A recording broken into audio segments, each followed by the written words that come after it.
There's easier way to get up, by the way. I know. I just wanted to climb this. Boom! There we go. So as you can see, guys, wow, the fact that this is over 6,000 years old just still blows my mind.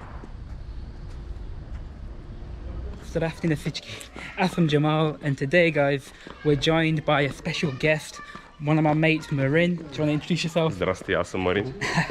And today, guys, what we're going to be doing is we're going to be checking out Europe's oldest old town. Do you want to tell us a little bit about where we are exactly? Of course, we are in the heart of Plovdiv, so to say, the old town, and where actually Plovdiv started.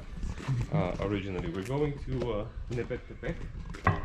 It is believed that the first Thracian settlement was held around it and on it, of course, and later it was conquered by Alexander or Philip Macedon, and then later Alexander Macedon. Of course, the Romans, which gave another famous name to Plovdiv, which we will talk about later. And that's where we're going. Yeah, so Nebet Tepe at the top of Europe's oldest old town. As we said, the ruins that we're about to check out, oh, these are very pretty. Just, I'll give you a little sneak peek, we'll look at it later. The ethnographic museum. Yeah, have you been here? Of course, many times. Is it good? Is it worth a visit? Definitely. Okay, awesome, man. I recommend for everyone visiting Plovdiv to check out the museum, the ethnographic museum, in the center of the old town. Wow, yeah. Big blue house, as they call it, the locals. Now, oh, bro, I actually have one question. So, yeah. I've noticed that a lot of these houses in the Plovdiv old town, they're built out. Have you seen this? Like, absolutely, yeah. Is there a reason for this?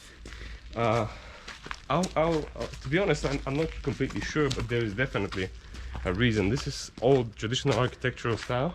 Wow, dude, Bulgarian houses. Wow, very beautiful.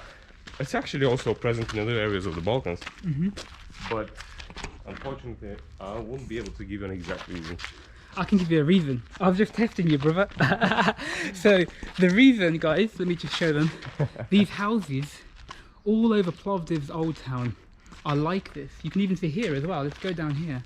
The reason these homes are built out, you see the foundations are far more inward than the second floors. Exactly. Is because they used to tax people based on ground space that they had taken, not how far out their house would go.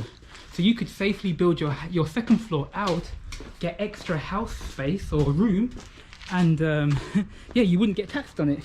There you go. There you go, guys. Jamal made his research. For hundreds and hundreds of years, people have been avoiding tax. Remember, taxation theft. Now, here we are, guys. Just showing you this. Nebet Tepe. Now, yeah, as you said, this is the Nebet Tepe has been here since the Stone Copper Age up until present day. And yeah, it's one of the, well, disputed to be the birthplace of Plovdiv, right? So exactly. When you say it's disputed, you know, we're not 1000% sure. Why is that? It's because records from that time are so scarce that scientists and historians haven't been able to gather exact information. So it's a bit more of guessing, actually. But this is definitely, this is over 6,000 years old, 4,000 BC, yeah, 6,000 years. Yeah, it's over exactly. It's over 4,000 years old. And guys, it is the oldest continuously inhabited city in Europe. Not sure about the world, but in Europe definitely. Yeah, and oldest continually inhabited. And as always, in the middle of the morning, we always have this place to ourselves. Look at this. Look Amazing. At these views. You can see most of the city. Wow. I mean, we're going to head up there in a moment, guys. But let's go down to these stones. Let's go. Chat a little. Actually, let's go down this side. This side looks really, really cool. I can tell you, even as a local, I get amazed every time I come here. There's nothing better, dude. Coming here as a local. In the evening as well. A little evening or morning. Bottle of vino, Cerveno Vino ili Rosé, Naturalno, obviously. You know, Bulgaria, especially this region, is well, actually all of Bulgaria, different regions are known for their excellent wines, especially high quality natural wines. My personal favorite is Mavrud. Do you have a favorite wine from Bulgaria or Bulgarian wine, dude? Well, as you said, Mavrud is maybe top of my list as well. So look at these. This is literally, and wow, okay, what's this? One sec. I'm just gonna check this out, dude. Go ahead. So these are literally thousands of years old. People built these way before. Obviously it's been made, vandalized by youths. It also smells a bit, right? Smells wild dodgy. But that's not something to be surprised from. before electricity, before anything, dude, before civilization, a group of what we can only assume to be Thracian tribes, hunter-gatherers, built Let's this. give the audience a bit of overview about these Thracians. Yeah, It's yeah. also a theory that is not completely proven, but to a large extent it is. So it is thought that the Thracian people are the first indigenous people of the Balkans. Oh, for real? Yes. Mhm. After the, well, yeah, essentially the Homo sapiens, when they migrated to Europe, Mhm. then after that you have at least what we know as records that the Thracian people might be the first indigenous people of the Balkans. Wow. You Does have that does that mean they were the first Proto-Indo-Europeans, or was it Proto-Thracian? Like, how do you? They do are you know? part of the first Proto-Europeans that migrated from supposedly the Caucasus. I think that's where the birthplace of Indo-Europeans. And yeah, Wow. that's what it's thought. You have the Thracians, you have the Dacians, which are a kind of subfamily of the Thracians. And another famous group is the Sarmatians, which were also a ancient people that inhabited not only the Balkans, but for example, today's Ukraine, largely part of today's Ukraine. Wow. And you have the Dalmatians, or Yeah, I've heard of the these. Illyrian people, Mhm. also inhabited large parts of the Balkans. So they were all interconnected, even though they were far from each other. They were all connected. Wow. It's And supposedly those people settled right here, and they created the first settlement here. first settlement. So these people from all over, the first, like you said, some of the first Proto-Indo-European civilizations came here. No power, no means of bringing things to the top of this hill, and they created what, small city gathering point. Exactly. And you find many of these sort of Thracian settlements all over this region of Europe, Balkans, going all the way to Anatolia. Absolutely. That's Wow, right. incredible. So do you want to hold this? I'm just going to jump up here, Of course. Go ahead. and then I'll grab the camera from you, brother. There's easier way to get up, by the way. I know, I just wanted to climb this. Boom, there we go.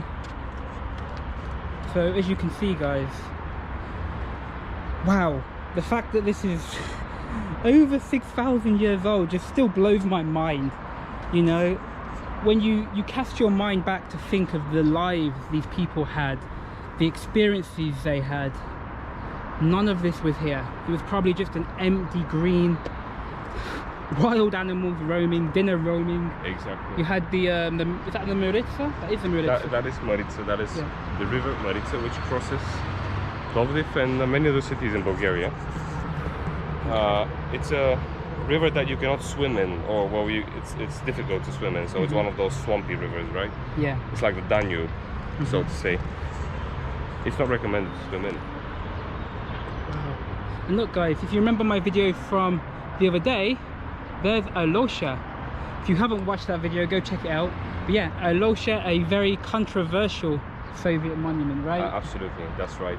Until this day, there are people who love it and people who hate it. So it's a monument that brings mixed feelings in local people here. Epic, man, absolutely epic. So what we can do now, dude, if you want, we'll just we'll climb down, Let's go. and we can go this way. We can go here, yeah, Yep. it's an easier way. Oh, look at these flowers. I love these flowers that are growing everywhere, these bright red. Exactly. They're beautiful, absolutely incredible. So I'm just gonna dash down. Got a little bit of a bad knee from the other day, but I'm good. And then one thing I like to do, guys, as well, if you know me, I love a cheeky workout.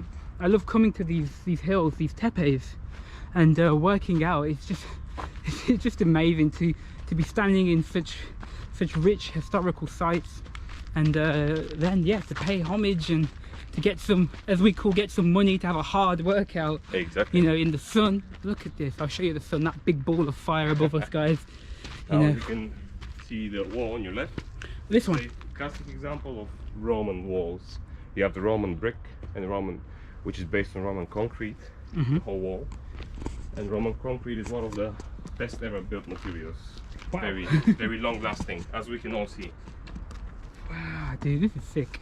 I really like the tepes, dude. This is one thing which really persuaded me, let's say, to stay in Plovdiv. The tepes, the fact that you had these quiet areas to just contemplate, relax, spend time with friends. Now, I want to take you over here, guys, before we go look at the main view, because whew, look at this 360 view. Wherever you go, you've got a 360 view of the city. Epic, absolutely epic. That's right. But that's a good photo, dude. I'll take. It is. You have to take one. We will, dude. Let's do a thumbnail quickly. So, I don't know, just there you go, man. It doesn't matter, man. We'll get a thumbnail somehow. But Of course. so yeah, dude. Before we wrap up for today, because I think we've shown most of Nebet Tepe, this ancient site. There's one tepe, another one. That's right. Can you just give me one fact about Plovdiv, maybe something that people wouldn't know, perhaps the name or something about the history of the name? Or Indeed, Plovdiv actually had quite a few names, and to my knowledge, the first name was Plovdiv. okay. So this is the Thracian name of the settlement. Ah, so this is Thracian, and you still That's have the P involved with Exactly, it starts with P, Plovdiv. Afterwards, when it was conquered by Philip from Macedon, Ah, yes. it was called Philippopolis. Yeah, I've heard of this. Yeah, Philippopolis. Do you know how long it was called Philippopolis for? Pretty long time actually, until it was conquered by the Romans. So when the Romans conquered the settlement, they called it Trimontium. Yeah. Do you know what Trimontium means? Does it have? Of course, yeah. Trimontium means literally 3 mountains or 3 hills. Ah. Okay. Because you see, the Romans built fortresses here and on the other 2 highest hills, which are right in front of us, Alosha and Mladeshki Holm, as we call it. This means youth hill, right? It means literally youth hill, yeah. Yeah, we can sit over here, and we'll be checking those hills out very soon, I guess. No? Oh, definitely. And after Trimontium, it was when we, the Bulgarians, conquered it, or should I say the Bulgars. Yeah, because you weren't technically. Well, this group that inhabited the lands, were you known as like Bulgarians, or was it the Bulgars? What was the ethnic group at the time? Or The very interesting thing is that the modern Bulgarian nation is actually a mixture of quite a few ethnicities. And you actually have the local indigenous Thracian people, who were, at the time when the Bulgars arrived, they were already Romanized to a large extent. Ah, I see. So, Way, oppa! so you have to be careful when climbing, because some of those stones, although they're very tough, they can still fall down. They're dangerous. So yeah, I think that's it, guys. That was our little tour, a little bit of the old town, which we'll check out again later. And Nebet Tepe, thank you, brother. It was a pleasure, brother. It was awesome. You know, he knows a lot about the city, and we're going to go exploring more of Bulgaria, not just Plovdiv, but Bulgaria in the coming months. Okay, guys? So, thank you very much for watching. I'll leave your Instagram, I guess, down in the description so you can check him out, because he's going to be posting a lot of really cool pictures of Plovdiv, of Bulgaria, maybe even the Balkans. So, thank you very much. Anything you want to say? Or I also want to thank the audience, and we hope to bring unique new content to the table. Boom, there you go, guys. Okay, thank you very much, guys. Take care. Ciao. Bye bye.